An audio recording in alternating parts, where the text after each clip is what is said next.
What's good, y'all? It's your boy HB, Vada Round, Drive Time, aka Coma King, aka King of LA, aka Havoc. I'm full of myself. I'm sorry. But anyways, let's get to it, man. I want to talk about Jon Jones today. Okay, is Jon Jones overrated? And I know I'm gonna sound contradicting at some points, because I do believe that Jon Jones is the greatest fighter in the world, but more by default. I believe he's overrated. Now, with Jon Jones, my issue with him is he's been a bully. He's been a bully throughout his career. Very talented, very physically and athletically gifted. Look at it, the rest of his brothers who play in one of the most prestigious organizations in the world, the NFL. They're all studs, man, including Jon Jones. And my issue with him is, no doubt, he's beat some legendary fucking fighters in the UFC, okay, in the light heavyweight division. Legendary. But at the end of the day, I'm always going to choose. It's just basic math. It's basic science. When you have a bigger man who's physically and athletically gifted and technically proficient, he's always going to beat a good smaller man, even if they're technically proficient, physically and athletically gifted. That's just the way it is. That's just biology, man. And you know, throughout Jon Jones's career, we've been hearing talk about performance enhancers. We've been hearing rumors he's been hiding under fucking octagons to get away from USADA. You know, I understand USADA likes to probe people up the ass, but hey, the rules are the rules. I ain't got nothing against steroids. I think they should be legal. I think if an athlete wants to take them, they should be able to take them. And that's, I mean, at the end of the day, it's their choice. And if it's going to make for better entertainment, then who gives a fuck, right? I mean, we can sit there and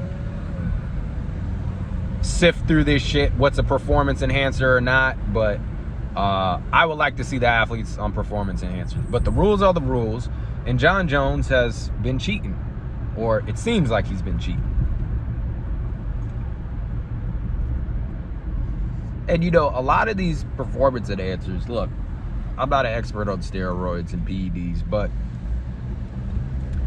I mean, a lot of the times it's the cut weight. And we know Jon Jones also likes to do a lot of cocaine, which can help you keep weight off, right?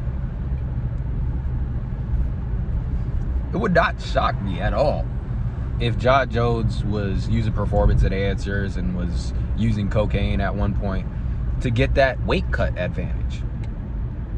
You know, and I can't call you, like, yes, you're the greatest of all time by default. And I say this because who's competing with Jon Jones in that category? Like, I like Khabib, but he ended his career short. You know, his mom wanted him to retire. He probably got tired of cutting weight. He probably, you know, didn't want to do it anymore. And why? You've dominated. You've done your thing. You don't need lots of money. You don't spend your money frivolously. There's nothing left for him to do in the sport, unless he wants that title, which it doesn't seem he really cares about. But I can't put Khabib in that conversation because his resume isn't big enough. I like GSP in that conversation. He's probably the closest thing we can compare to Jon Jones, but GSP's got some losses under his belt, and Jon Jones doesn't. So I almost push him to the GOAT status because by default. Okay, people will say Fedor Emelianenko. Fedor's not even competing. It hasn't ever competed in the greatest mixed martial arts organization in the world. That's like me saying, a quarterback from the Canadian Football League is the greatest of all time. He's won 8 championships and his statistics are through the roof, but he's never played in the NFL. I'm sorry, I can't give you that title of the greatest quarterback of all time if you don't play in the NFL, the greatest football organization in the world. Same thing applies with the UFC. I believe it's the greatest mixed martial arts organization in the world. And I can't even get close to calling you one of the greatest fighters of all time, no matter who you be. And I know Fedor's beat some great fighters, but I can't put him in that conversation until he competes with the best of the best in the top organization.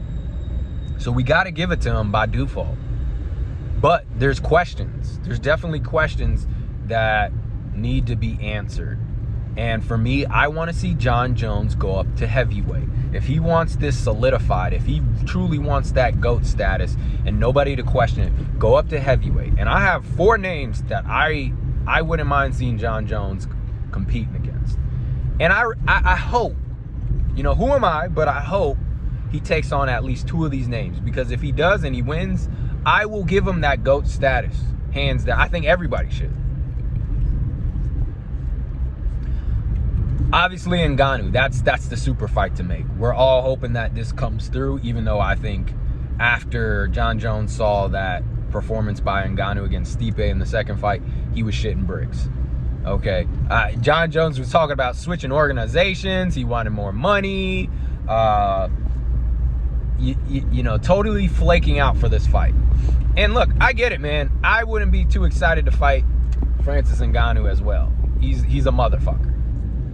But it just seemed like he got a little bit shaky. He was getting a little bit scary when he saw this fight might go through. And then he kind of found a way out. Dude, you're the top dog in the UFC. Now, I'm not saying he's not underpaid. He probably is. But it just, all of a sudden, it became an issue after, you know, Ngannou shows that he can stifle the takedown. And I think that's what really made Jon Jones nervous. Because for me, Jon Jones, he kind of has a weakness in terms of his boxing, I believe. Now, he's a good striker, but just because you're a good striker doesn't necessarily mean you're a great boxer. Like Conor McGregor, great striker doesn't necessarily mean he's a top-notch boxer. And I think that's one of Jon Jones' weaknesses, is his boxing. It seems like he's a little vulnerable with that, but he's such a diverse, he has such a diverse arsenal with his striking, the knees, the elbows, the kicks, you know, and then you include even though grappling obviously isn't striking, but you have the threat of the wrestling and the takedown with him. It makes it kind of compensates for what he lacks in his boxing. The well-diverse toolkit he has in terms of his striking. So he's still a good striker, but I think he has holes in his boxing. And I think Ngannou can expose that. I really do. And he's had a few fighters who have kind of exposed that. I mean, my thing with Jon Jones is, like, you've been a bully. You've been fighting guys smaller than you. You're essentially a heavyweight, dude. You're essentially a heavyweight, and you're beating up on guys who are significantly smaller than you. It's time to go up. It's time to prove yourself. Now, I'll say this. I would like to see Jon Jones go up against Jan Blachowicz. Blachowicz was he blew my mind when he beat Adesanya. I didn't think he was going to win that fight. I was very impressed. I believe Adesanya is one of the best, if not the best striker in the UFC. And I believe he's a better striker than Jon Jones. Now, that doesn't mean he can beat Jon Jones, but I believe he's a better striker. And if Jan can deal with Adesanya striking, then he should be able to hold his own against Jon Jones. Because now, the issue here, the question is that Adesanya significantly, you know, obviously he doesn't compare in size to Jon Jones, and he didn't compare in the size to Blachowicz, right? But it was still impressive by Blachowicz, because I thought Blachowicz was just a heavy-footed fighter who plods forward and relies on his power. And he showed in that fight that he can think. He showed in that fight that he can be tactical. He showed in that fight that he can be patient. And that is key. When you're going to beat guys like Jon Jones, you got to have patience. You got to be tactical. And you got to be able to think in the ring, which I think Blachowicz showed with Adesanya. The question is, can Jon Jones take advantage of find a way to get an advantage in terms of grappling with Blachowicz? That would be a very interesting fight. Very, very interesting fight. So I wouldn't mind, even though I was done with Jon Jones at light heavyweight, I definitely wouldn't mind him taking one more fight with Blachowicz. Shit, I wouldn't be shocked if Blachowicz goes up to heavyweight and maybe wants to take that fight with Jon Jones. But there's definitely something there. And we know Jon Jones has struggled with guys who are comparable in range and size with him. Look at Gustafsson. Okay, second fight. I'll give Jon Jones. He sealed the deal. He made it clear. I'm better than Gustafsson in the second fight, right? But the first fight was a knockdown, drag-out fight. Some people even said Gustafsson may have won that fight. And every time we've seen Jon Jones go up against somebody who has range and a little bit of size, he's tended to struggle. Not awfully, but it shows that it makes him uncomfortable. He goes up to heavyweight against Ngannou. Not only does he have to deal with probably being the smaller man or dealing with guys just as big as him, now he has to deal with the power. And these guys at heavyweight, they land the fucking gloves. They drop the fucking gloves on your face. You're going to sleep. Jon Jones will go to sleep. I guarantee you that. If Ngannou lands, Jon Jones will go to sleep. And it's not like he's going to be able to wrestle as easily and control his opponent the way he did at the light heavyweight division, being the bigger fighter. Now, I will say this. I think stylistically, he matches up well against Ngannou. I think Jon Jones has the right style to beat Ngannou. That very tactic. Same thing with Blachowicz against Adesanya. He's patient. He'll pick you apart. He'll probably pick his legs apart first to steal his foundation away from him.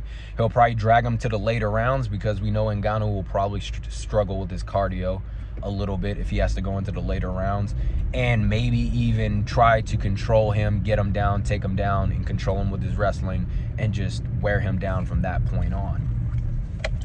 So I do believe that Jon Jones has what it takes to beat Ngannou, but I believe it's very risky. He's going to have to get out of those first 2 rounds of Ngannou throwing bombs at him. And I'm very, very intrigued with matches that, like, I would love to see him go up against Miocic. I would like to see Jon Jones. Hell, it would be very weird to see him go up against Derek Lewis. And I would like to see him go up against this new heavyweight that's looking very promising in Gane. Gane is another dude who I think is going to be a contender for that heavyweight title, even against Ngannou. I like his style. I think he matches up well. He's a good striker. He's very relaxed in there. He's very patient. And that's what you need to beat Ngannou. And I would like to see Jon Jones go up against Gane. That would be I think that would probably be one of his most difficult matchups. All of those would be difficult matchups for Jon Jones. And this is why I want to see him go up to heavyweight, because I believe these guys stand a chance at beating Jon Jones. And if you want that GOAT status, if you want to be considered the best in the world, then you need to fight the best in the world, and you need to go up in weight. Not pick on these light heavyweights that you're bigger than, with the exception of Blachowicz. Do I kind of want to see him go up against Adesanya? Yeah, but I just think the size will ultimately be the determining factor for that fight. So it's not one of the first fights I want to see. It was at one point, but after Adesanya got beat by Blachowicz, I had to throw that out the window. So is Jon Jones the greatest fighter in the world? Yes. I think he's the greatest fighter in the world. Is he overrated? Yes. Both can be true at the same time. I do not think that Jon Jones has completely proved himself in his career. By default, he gets it because there's not really any competition.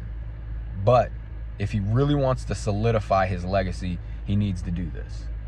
I am very impressed with his wins. You know, he has beaten DC, but DC's a very undersized heavyweight, one of my favorite fighters, a great fighter. I don't know why people hate on DC so much. He's fucking good. I mean, the fact that he's walking around at like 5'10" and he's demolishing, picking up fucking heavyweights and dumping them on their fucking head is incredible. But you know, I really believe that DC is fucking great. And I got this asshole in front of me. He doesn't know what he's doing, doesn't know how to drive. But yeah, man, I want to see it. I want to see him go to heavyweight. It's bullshit. He's been taking PEDs, cutting weight. It's just fuck shit, bro. If you truly wanted to be considered the greatest heavyweight of all time, without a doubt, take your ass to the heavyweight division, beat At least two of the fighters I just mentioned, whether it be Gane, Derek Lewis, fucking Stipe Miocic, Ngannou's got to be, that's one of the fucking mandatories. He's got to face Ngannou. He's got to. I don't care if Ngannou loses. I want to see that fucking matchup. He's got to take that fight. He's got to win it. And if anything, at least beat Jan in light heavyweight, or let him move up to heavyweight, and then beat fucking Ngannou at heavyweight. And fine, I will shut the fuck up. I will give him the crown. But Jon Jones is overrated. I'm sorry, folks. He's beat some legendary fighters at light heavyweight division, but I just don't think it holds weight with his size and his range, and the fact that he may have been taking performance enhancers, and he's been cutting down. I just, not gonna do it for me. But let me know what you think. Comment down below. Is Jon Jones overrated? Is he the GOAT? What does he need to do to be considered the greatest fighter of all time in the UFC? And yeah, like the video, man. Subscribe. We doing big things here. I'm an up-and-coming boxer, training at Wildcard Boxing Gym. Go Pacquiao. Pacquiao's taking on Spence. It's going to be amazing. I can't wait for this fight. Much love, y'all. Love and peace. Stay safe.